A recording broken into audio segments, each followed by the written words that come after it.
জন্যই ভগবান বললেন সচ্চিদানন্দই গুরু, যে পথ দেখাতে যদি হয় তাহলে সচ্চিদানন্দই দেখাবেন। তো তিনি তখন কি করেন, শক্তি দেন। ওই আমাদের এই শাস্ত্রে, এই তন্ত্রশাস্ত্রে ওরা বলে শক্তিপাত।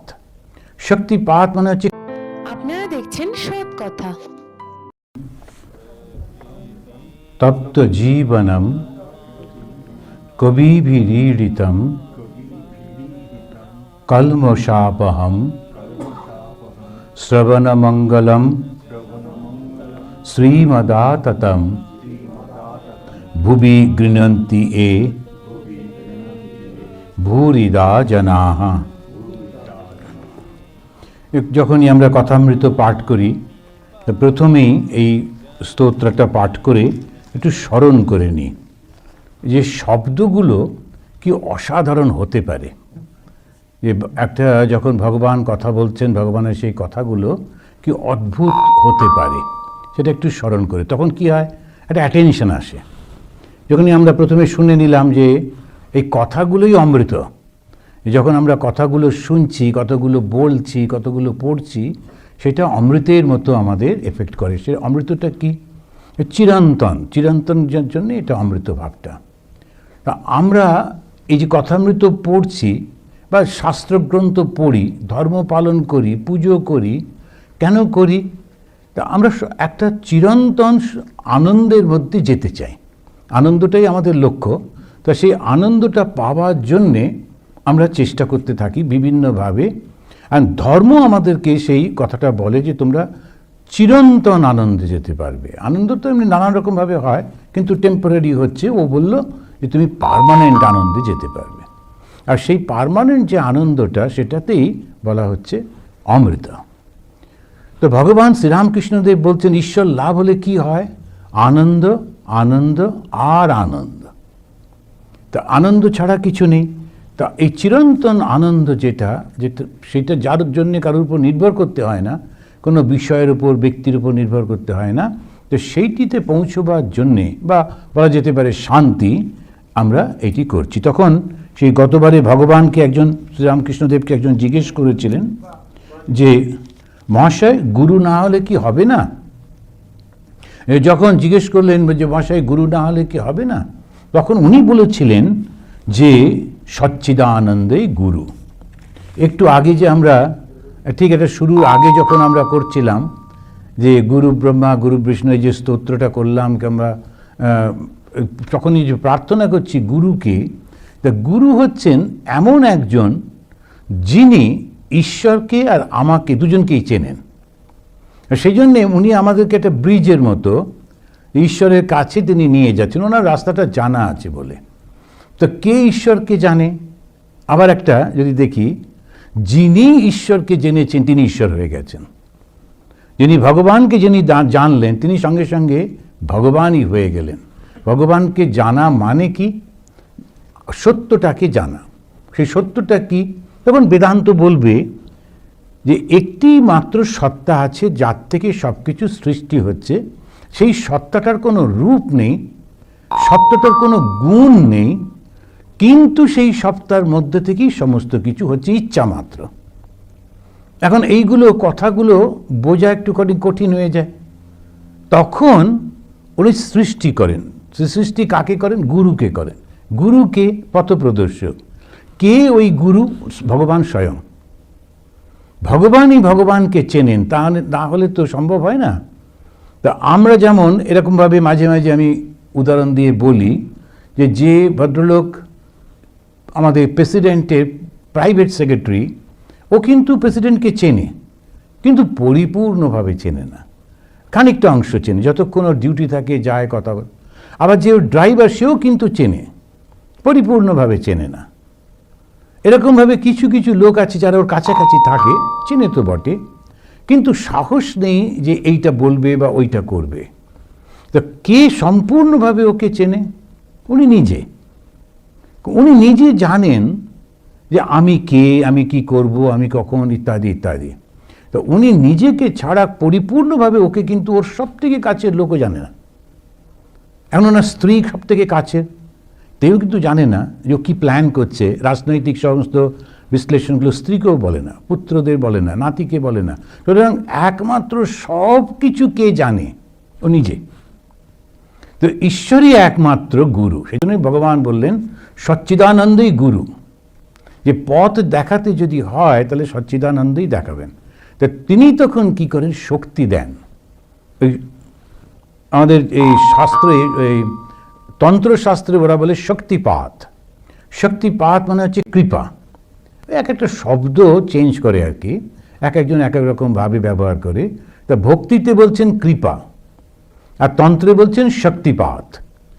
তো কৃপা করেন কাউকে কাউকে। কি কৃপা করেন? ওনার মধ্যে একটু শক্তি দিয়ে দেন। যেমন মাস্টারমশাইয়ের মধ্যে একটু শক্তি উনি দিয়েছিলেন। কিরমভাবে? খুব অদ্ভুত। উনি মা কালীর কাছে, ভবতারিণীর কাছে প্রার্থনা করছেন, মা আমি একা পারি না, ও শহরে থাকে, ওকে একটু শক্তি দে। তারপরে খানিকক্ষণ পরে বলছেন, ওই এক আনা দিলেই হবে বলছিস? আচ্ছা, এখন মানে একটু অল্প এক আনা, 16 আনা একটা টাকা হয়, তার মধ্যে এক আনাতে দিলে যথেষ্ট হয়ে যাবে। তো এই প্রত্যেকের মধ্যে দিয়ে একটা শক্তির প্রকাশ হয়। পৃথিবীতে যত গুরু আছেন যারা সত্যি সত্যি ভগবানের হয়ে কাজ করছে, তাদের মধ্যে দিয়ে ভগবানেরই শক্তি কাজ করবেই করবে। তা না হলে সে গুরু হতে পারে না। এমনি মিথ্যা মিথ্যা গুরু, সেটা অন্য কথা। কিন্তু যখন গুরু, সে যখন কারুর উপকার করছে, তাকে ভগবানের পথে নিয়ে যাচ্ছে, ভগবানের কৃপাই থাকে। আর যখন স্বয়ং ভগবান তিনি অবতার রূপে আসেন, তখন এই সেই সচ্চিদানন্দেই গুরু হয়ে আসছেন। তারপরে ভগবান শ্রীরামকৃষ্ণদেব একটা কথা ব্যবহার করলেন, সব সাধন করে ইষ্ট দর্শনের সময় গুরু সামনে এসে পড়েন। এখন সব সাধনা মানে কি? আবার আমরা যখন আবার তন্ত্র, সে তন্ত্রের মধ্যে সব সাধনার একটা পদ্ধতি আছে। তন্ত্র বিভিন্নভাবে শক্তির কাছে যাবার চেষ্টা করছে।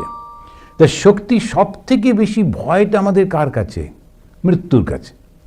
সেই জন্যে যারা মৃত তাদেরকে আমরা খুব একটা পছন্দ করি না, কাছে থাকতে চাই না, তারা একটু দূরেই রাখি। সেই সবের উপরে বসে সাধনা করছে। তো মৃত্যু ভয় থেকে সে, যেমন আমাদের যোগশাস্ত্রে আছে 5টা বাধা আছে। সেই 5টা বাধা, শেষ বাধাটা হচ্ছে মৃত্যু ভয়। যখন এই মৃত্যু ভয় হলো, তার মানে এখানে বাসনা আছে, এখানে থাকার ইচ্ছা আছে, বাঁচার ইচ্ছা আছে, এই সমস্ত থাকে নানান রকমের। ওই জন্য সে বাঁচতে চায়, মরতে চায় না, কেউ মরতে চায় না। তো ওই তন্ত্র সাধনা করে মৃত্যু ভয়টাকে, না আমি মৃত্যুকে ভয় পাচ্ছি না। তন্ত্র একটা সাধনার সিস্টেম আছে, তন্ত্র সাধনা করে সব সাধনা। অনেক সময় দাহ করে না, তখন ওখানেতে যখন থাকে ওর উপরে আসন পেতে, মৃতদেহের উপর আসন পেতে বসে করে। আমি একবার দেখেছিলাম যে খুবই ভয়াবহ। ভাবলাম ভাগ্যিস ঠাকুর ওসব বলেননি, এগুলো হলে সাধু হতে পারতাম না। ভীষণ কঠিন। একটি ছোট্ট বাচ্চা মারা গেছে, বীরভূম টিরভূম অঞ্চলে বাচ্চারা মারা গেলে ওদেরকে দাহ করে না, ওই হয় জলে ভাসিয়ে দেয়, না হয় মাটিতে দিয়ে দেয়। তো সাধুটি বসে একটা বড় গাছের তলায় বসে আছে, একটা প্লাস্টিকের ছাউনি মতো, তার সামনে মাটিতে ওকে, ওই বাচ্চাটাকে পুঁতে দিচ্ছে। ও বসে বসে দেখছে, মানে ও কিন্তু ওখান থেকে বেরোলেই ওর উপরে, এবারে যখন হয়ে গেল, যখন চলে যাবে রাত্রিরে, ওর উপরেই আসন করে ওইখানে বসে ও সাধনা করবে। ভগবান যে নানা রকম করে টরে। তো ওখানে একজন সাধু খুব সুন্দর গান করছিলেন। তা আমি গিয়ে বললাম, বা আপনার খুব সুন্দর গলা, ওর পাশে গিয়ে বসলাম। আর আপনি, আর দেখতে খুব সুন্দর, খুব ফর্সা দেখতে। তো আমি বললাম, আপনি কি সুন্দর এখানেতে। তখন আমাকে আস্তে আস্তে বলছে যে, আপনি কি রামকৃষ্ণ মিশনে? যে হ্যাঁ। বাবা বেঁচে গেছো? এদিকে একেবারে এসো না। আমি বুঝতে পারিনি, আমিও ভগবান লাভ করার জন্যে এসে এখানেতে আটকে গেলাম। এই পথ ভয়ঙ্কর পথ। তো এই যে গান করছে সব ঠিক আছে, কিন্তু তারপরে কি ওই সব সাধনা অমুক তমুক, ওটা সবার জন্যে না। তো ঠাকুর বলছেন যখন ও করছে, মানে ওইটা তখন মৃত্যু ভয়টাকে অতিক্রম করেছে, সাধনা তো সেই যখন ও শেষ করলো, তখন গুরু এসে সামনে, গুরু মানে ওই ভগবান স্বয়ং, তিনি এসে বললেন, ওই দেখো তোমার ইষ্ট। এবং গুরু আর ইষ্ট এক হয়ে যায়। এবারে বলছেন, অনন্তর ব্রত করে কিন্তু পুজো করে বিষ্ণুকে। হঠাৎ হঠাৎ এরকম কথাগুলো বলছেন কেন? অনন্তের ব্রত করছে। ব্রত মানে কোনো একটা সিস্টেমের মধ্যে, যেমন আমি 7 দিন কথা বলবো না, 7 দিন এটা খাবো না, 7 দিন এই করবো, এরকম সব করে টরে। একটা ব্রত, প্রতিজ্ঞা করে সেটাকে করবার চেষ্টা করে। তো অনন্তর ব্রত করছে, অনন্ত মানে যাকে দেখা যায় না, যিনি সর্বব্যাপী, কিন্তু পুজো করছে বিষ্ণুকে। এই কথাটার মধ্যে দিয়ে বললেন যে যেহেতু আমরা অনন্ত সর্বব্যাপীকে বুঝতে পারি না, ধরতে পারি না, সেই জন্য একটা মূর্তির আশ্রয় করি। তবে সেই জন্যে বিষ্ণুকে নেওয়া হচ্ছে। বিষ্ণুকে, যে সর্বব্যাপিত্বই হচ্ছে বিষ্ণু। বিষ্ণু শব্দটার অর্থ হচ্ছে সর্বব্যাপিত্ব। আমাদের যখন প্রথম একটা নর আর নারীর বিবাহ হচ্ছে, প্রথম বিবাহ, এর আগে যত সৃষ্টি হয়েছে সব কিছু মানসিক সৃষ্টি হয়েছে। ভাগবতে এর খুব সুন্দর করে সৃষ্টির কথাগুলো বলছে। তো প্রথমে ভগবান তার মনে হলো আমি সৃষ্টি করব। কেন মনে হলো ওটা কেউ জানতে পারে না, ইচ্ছা হলো। তিনি প্রথমে ব্রহ্মাকে সৃষ্টি করলেন, করে তার মধ্যে জ্ঞান দিলেন কি কি হবে। তারপরেতে কি ভাবে সৃষ্টি করবেন তার জন্য তিনি তাকে 3টে টুলস দিলেন, সেটা হচ্ছে সত্য, রজ আর তম।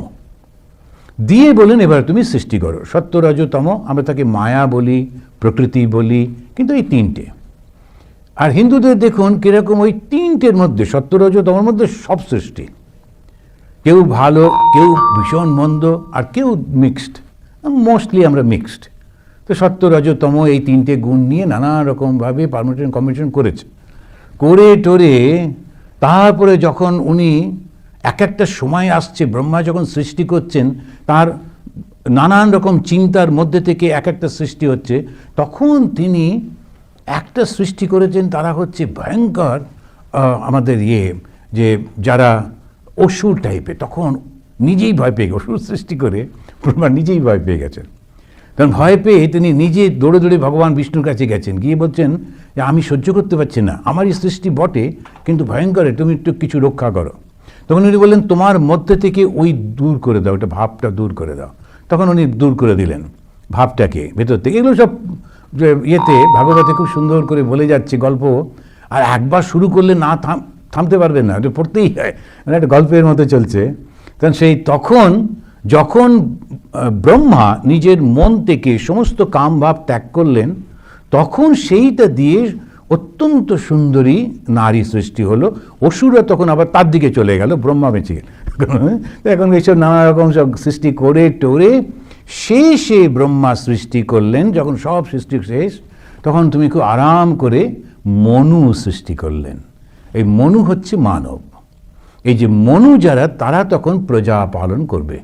মনু সৃষ্টি হলো, সৃষ্টি থেকে তখন তিনি ওখানে একজনের জায়গায় ঋষি, তাকে বলা হলো বিভিন্ন নারী পুরুষ, তাদেরকে বলা হলো মন থেকে সৃষ্টি হয়েছে। পুরুষও মন থেকে সৃষ্টি হয়েছে, নারীও মন থেকে সৃষ্টি হয়েছে ওই ব্রহ্মার। কিন্তু বললেন না, এবার তোমরা দুজনে হাজব্যান্ড ওয়াইফ, তোমরা গিয়ে এবারে ঠিক সত্যি মানব সমাজ তৈরি করো। তো প্রথম শুরু হচ্ছে। তা প্রথম যার মধ্যে বিয়ে হবে সেই ঋষি, তাকে গিয়ে ব্রহ্মা যখন বললেন তোমাকে বিয়ে করতে হবে, না করতে পারবে না, উনি তখন বললেন আচ্ছা আমাকে একটু সময় দিন। কিন্তু ভেতরে তো বৈরাগ্য। প্রথম সৃষ্টিতে যখন হচ্ছে সবটাই তো সৎ, তারপরে সমস্তটাই হচ্ছে সত্য, রজতমের সত্যটা সব থেকে বেশি, রজতম আসছে না, ফলে ওরা সংসার করতে চাইছে না, কেউ শোনেনি কথা। আমাদের নারদকে উনি অভিশাপ দিয়েছিলেন ব্রহ্মাকে, রেগে গিয়ে নারদ কিছুতেই বিয়ে করবে না, ঝগড়া করছে, তখন ব্রহ্মা অভিশাপ দিয়েছিলেন তোমাকে 50টা বিয়ে করতে। পরে নারদ করিয়েছিলেন। তো এর সমস্ত হলো। এইখানেতে উনি যখন বললেন, তখন ও বললো আমাকে একটু সময় দিন। 10 বছর উনি তপস্যা করলেন।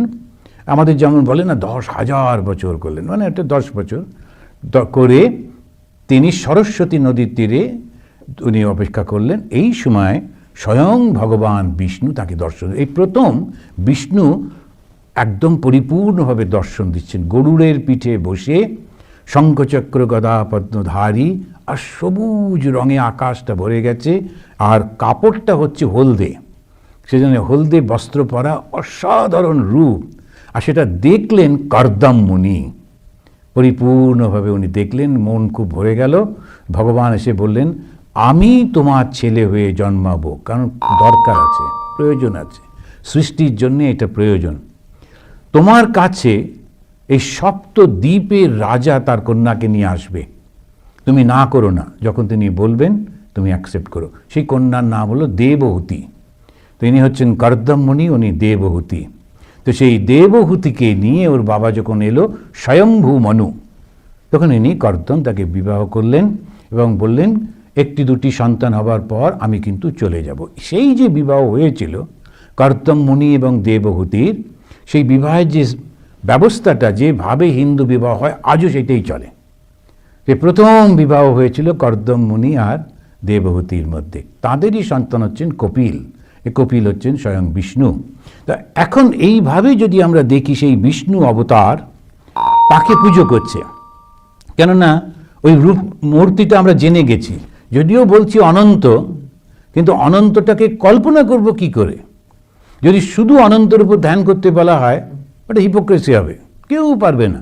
কিছু না কিছুর উপর একটা মনও দেবেই দেবে। সেই জন্যই হিন্দুরা বলেছেন যে তুমি যাকে ভালোবাসো তাকেই করো।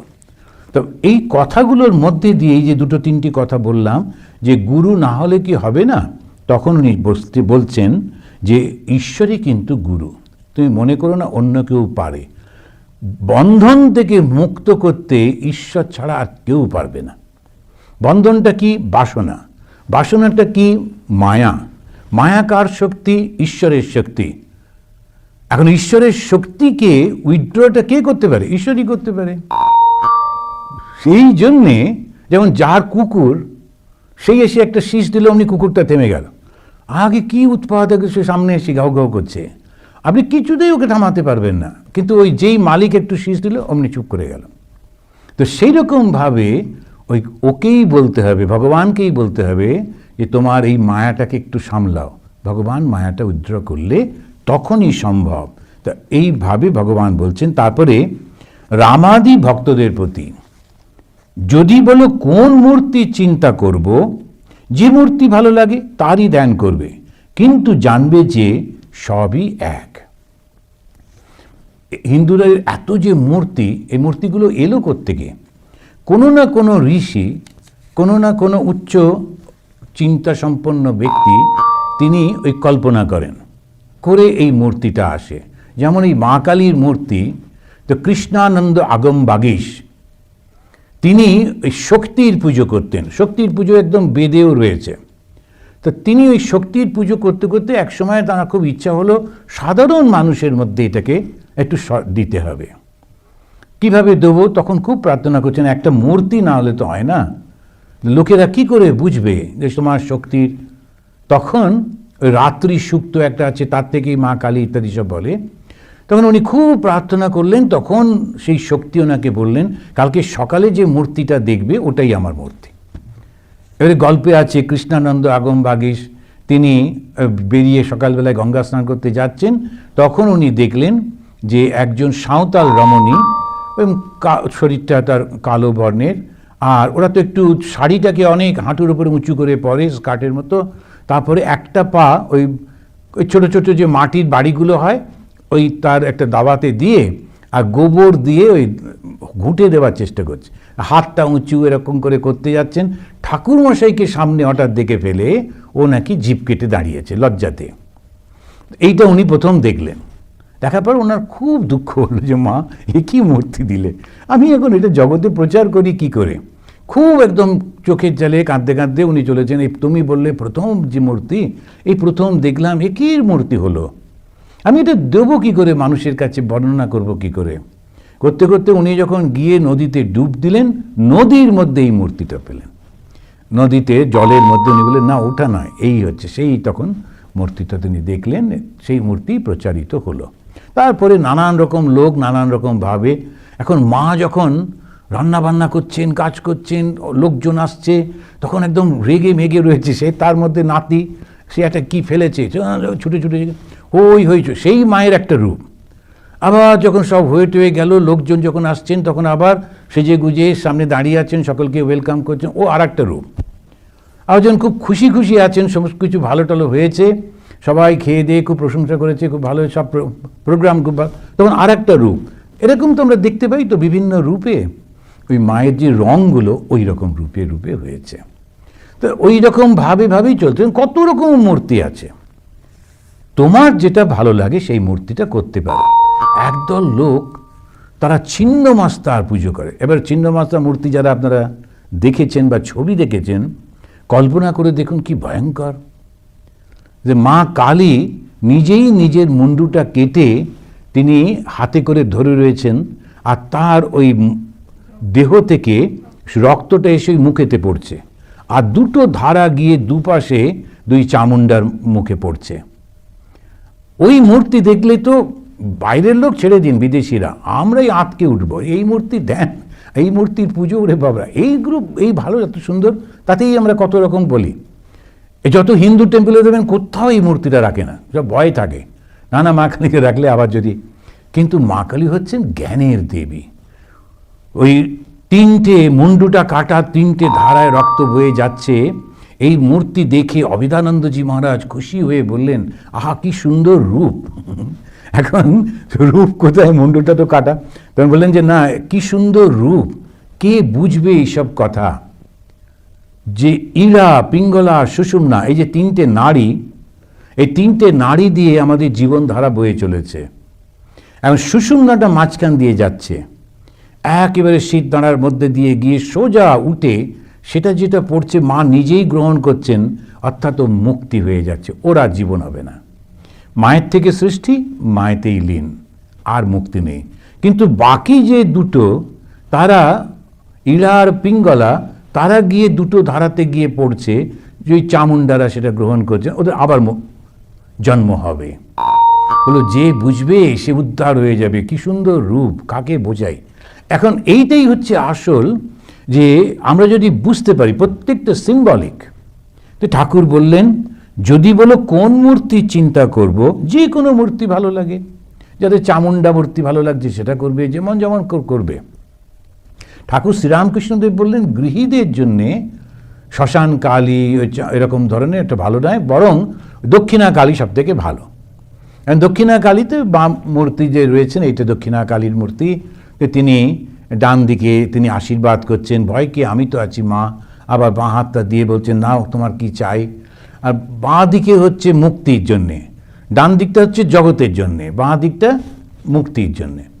তো জগতে যা কিছু চাই, আমার এই অসুখ করেছে সারিয়ে দাও, কার কাছে যাবো, মার কাছেই তো যাবো। তো মার কাছে গিয়ে বলছি, কিংবা আমার এটা চাই সেটা চাই, যেমন সব ডান দিকে দক্ষিণা কালী।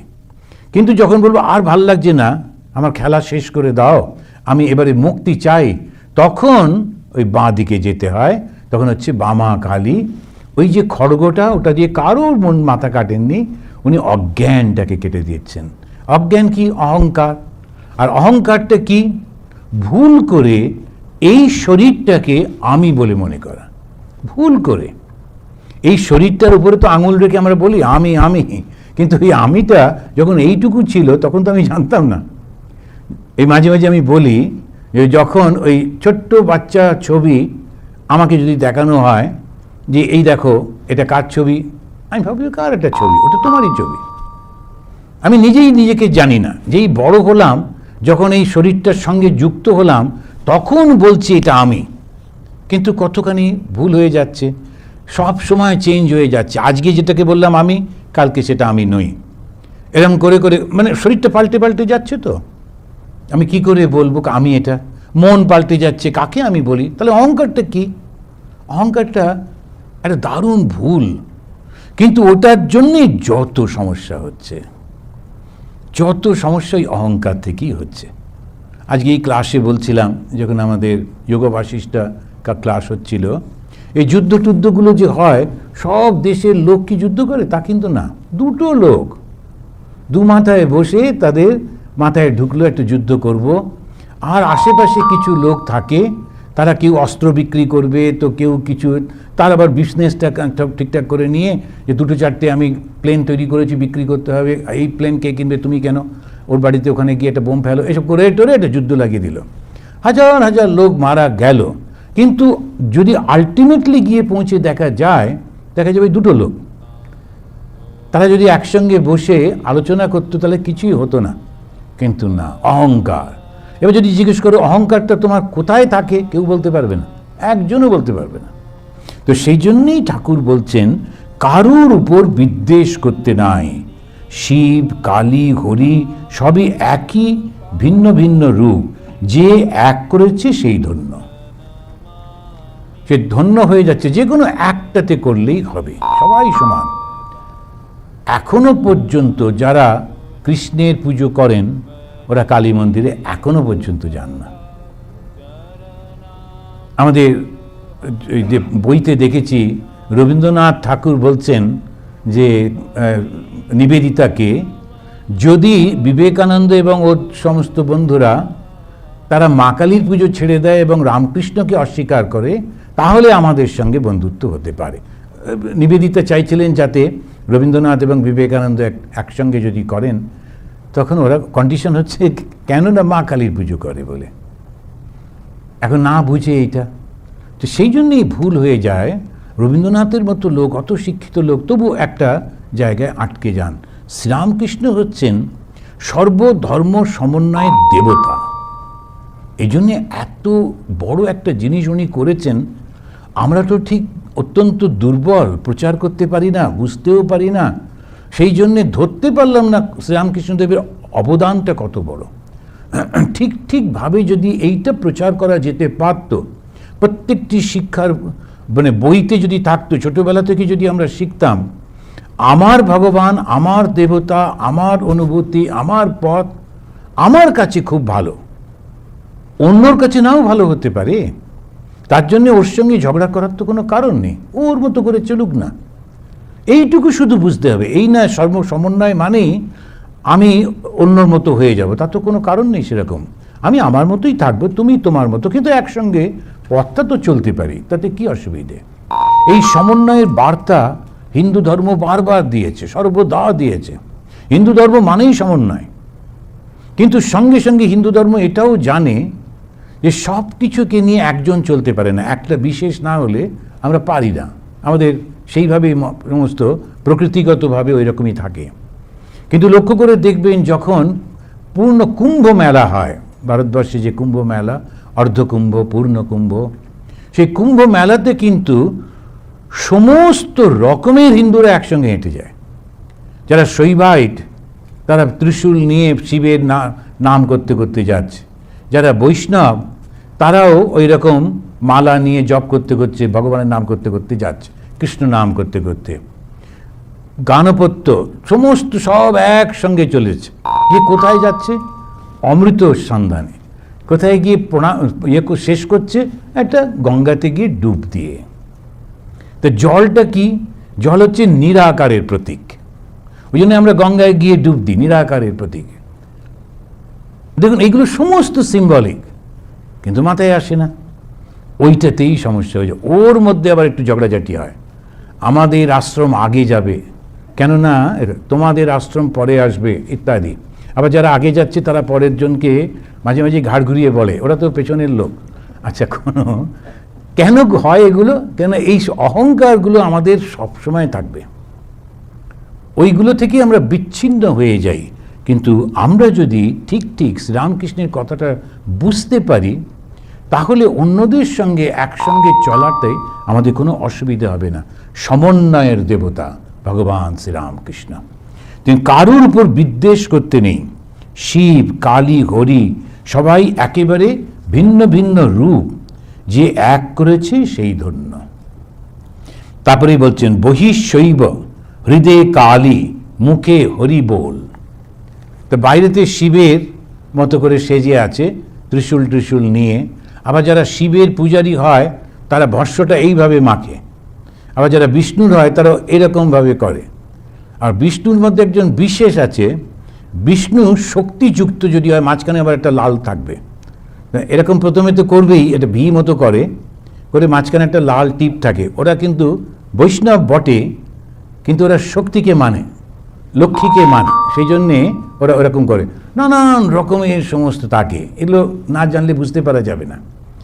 কিন্তু এই শিবের যারা, তারা এরকমভাবে কপালটা এরকম করে দেয়, যে করেছ বাইরে তখন ওই শিবের মতো, আর হৃদয়ের মধ্যে মা কালীকে ধ্যান করছে, মুখে হরিবোল বলছে। এই যে কম্বিনেশনটা, সেটাই হচ্ছে ধন্য। ঠাকুর কেদারকে দেখিয়া বলিতেছেন, ইনি বেশ নিত্যও মানেন, লীলাও মানেন, একদিকে ব্রহ্ম, আবার দেবলীলা, মানুষ লীলা পর্যন্ত। তো একটি কেদার, আমরা জানি ঠাকুরের সঙ্গে পরিচিত, সে তিনি দুটোকেই মানেন। নিত্য মানে কি? নিত্য মানে ইটার্নাল। আর লীলা মানে কি? যেটা সবসময় ঘটছে। নিত্য আর লীলা, নিত্যটা কে করেছেন? ভগবান স্বয়ং একভাবে রয়েছেন। আর লীলাটা কে করছেন? উনি নিজেই করেছেন সৃষ্টিগুলো। তো এই নিত্য এবং লীলা, এই দুটোকেই যে মেনে নেয় সেই ঠিক ঠিক জ্ঞানী। একটাকে যখন মানে, শুধু নিত্যকে মানে, তখন তার একরকম অবস্থায়। শঙ্করাচার্য তিনি শুধু নিত্যকে মানলেন, লীলাটা মানছেন না। গল্পের মধ্যে দিয়ে আছে যে শঙ্করাচার্যের জীবনীতে, যে তিনি বলছেন যে চৈতন্য ছাড়ার কোনো কিছু নেই। আর খুব জোরে জোরে ওটা প্রচার করেছেন। করে পরের দিন যখন উনি যাচ্ছেন গঙ্গা স্নানে, তখন দেখছেন একটা মৃতদেহকে নিয়ে, তার স্বামী মৃত, তার স্ত্রী ওইখানেতে বসে আছেন। আর কাশির খুব সরু সরু গলিগুলো এখন বোধহয় ভেঙে টেঙে দিয়েছে, তখন তো বিখ্যাত হচ্ছে সরু গলিগুলোর জন্য। আর ওই সরু গলিতে ওই ভদ্রমহিলা বসে বসে কাঁদছেন। তখন শঙ্করাচার্য বললেন, মা তোমার ওই মৃতদেহটা একটু সরাও, আমি চলে যাই। উনি বললেন, তুমি বলো না, একে মৃতদেহটাকে বলো। বলে, তোমার মাথাটা খারাপ হয়ে গেছে, কষ্ট হচ্ছে বলে মৃতদেহ কি করে সরবে? বলে, কালকেই তো বলছিলে সবই চৈতন্য, তো এটাও কেন সরবে না? তখনই শঙ্করাচার্য বুঝেছেন এ সাধারণ মহিলা তো নয়, সব যদি চৈতন্যময় হবে তাহলে এই শক্তির ক্রিয়াটা কে করবে? তো এই শক্তিকে না মানলে কমপ্লিট হয় না। ভগবান শ্রীরামকৃষ্ণদেবের যিনি গুরু ছিলেন, উনিও বেদান্তবাদী। তো ঠাকুর যখন হাততালি দিয়ে মা কালীর নাম করতেন, জয় মা কালী জয় মা কালী, তখন ও মজা করে বলতো, আরে কেউ রুটি ঠকতে হো। তো ইউপির দিকে লোকেরা হাতে করে তো রুটি বানায়, কেউ রুটি ঠকতে হো। ঠাকুর খুব রেগে যেতেন। তখন তার বিখ্যাত গুরুকেই বলছেন, শালা আমি মার নাম করছি, ও আবার আমাকে। তখন তারপরে তিনি ওকে বুঝিয়ে দিলেন যে কাকে বলে। ওইখানেতে নদীর মধ্যে গিয়ে উনি ডুবতেও পারলেন, এত পেটে ব্যথা হচ্ছে এই আমাদের তোতাপুরীজির। উনি বলেন, আমার তো ঈশ্বর লাভ হয়ে গেছে, ব্রহ্মজ্ঞান হয়ে গেছে, শরীরটা রেখে আর কী করবো, আমি বরঞ্চ এত যন্ত্রণা সহ্য করতে পারছি না, গিয়ে গঙ্গায় আমি বরঞ্চ ডুব দিই। জলই পেলেন না। তখন বলছেন, ক্যা দৈবী মায়া। তখন ঠাকুর বলছেন, শক্তিকে মানতে হবে, শুধু চৈতন্য। তো এই যে মিলগুলো করিয়ে দিচ্ছেন, ওই সমন্বয়ের দেবতা শ্রীরামকৃষ্ণ, তিনি বলছেন নিত্য এবং লীলা। আবার বলছেন, দেখো এক ধরনের ওই ওখানে তখন খুব সানাই বাজত। তো সানাইয়ে একটা থাকে সমানে, একটা পোঁ করে চলতে থাকে, আর সেইটার উপরে বেস করে নানান রকমের সুরে সমস্ত করে। 7টা সুর, সারে গামা পাদা নিসা, ওই 7টা সুর ওরা করতে। ঠাকুর বলছেন, কেউ কেউ ওই এক সুরটা পছন্দ করে, আমার বাপু সেটা নয়, নানান রকমের সুরে বাজবে। তবে তো সব কিছুর মধ্যে দিয়ে যদি ঈশ্বরকে দেখতে পাই তখন কত আনন্দ হয়। শ্রীরামকৃষ্ণ ওইটাই বারবার বোঝাচ্ছেন, একঘেয়ে হয়েও না, সবাইকে নিয়ে থাকো। এই হিন্দুদের মধ্যে বৈশিষ্ট্য হচ্ছে আজকে রামনবমী, তারপরেই হচ্ছে হনুমান জয়ন্তী, তার কিছুদিন পরে দুর্গাপুর এসে গেল, তারপরে কালী পুজো হচ্ছে, একটার পর একটা সব হিন্দু সব কিছু করে চলেছে। যদি হিন্দু টেম্পল হয়, একটা কোনো টেম্পল হলো এবং লোকেরা আসা যাওয়া শুরু করলো, ওই টেম্পল কোনোদিন বন্ধ হয় না। আপনি একটা শিব মূর্তি বসিয়ে রেখে দিয়েছেন, তো যারা ওই বিষ্ণু মন্দিরে যাচ্ছে বা করে, তারাও কিন্তু এসে শিব মন্দিরে প্রণাম করে দুটো প্রণামই দিয়ে যায়, মন্দিরটা চলতে থাকে। কিন্তু এই চার্চগুলো তা হয় না। আমরা যে চার্চটা কিনেছি, মেথডিস্ট চার্চ, ওর আশেপাশে আরও চার্চ আছে, ওই চার্চটা পারল না। কেন? ওর মেম্বাররা আস্তে আস্তে সব চলে গেলেন, কেউ বৃদ্ধ হয়ে গেলেন। আশেপাশের যারা খ্রিস্টান মেথডিস্ট, তারা কিন্তু সেই চার্চকে সাহায্য করলো না। কেন? ওটা তো আমাদের চার্চ না। আর আমাদের হিন্দু মন্দির যদি হতো, ওপাশেও একটা গণেশ মন্দির, এপাশেও একটা কৃষ্ণ মন্দির, ওই গণেশ মন্দিরের লোকেরা কৃষ্ণ মন্দিরে এসে সমানে এখানে প্রণাম টনাম করে পয়সা টয়সা দিয়ে, এটাই হচ্ছে আমাদের ফিলোসফি। তো হিন্দু ধর্মটাই হচ্ছে সমুদ্রের মতো, সমস্ত রকম, কোনো ছোট ঢেউ, কোনো বড় ঢেউ, আমাদের কোনো অসুবিধে নেই।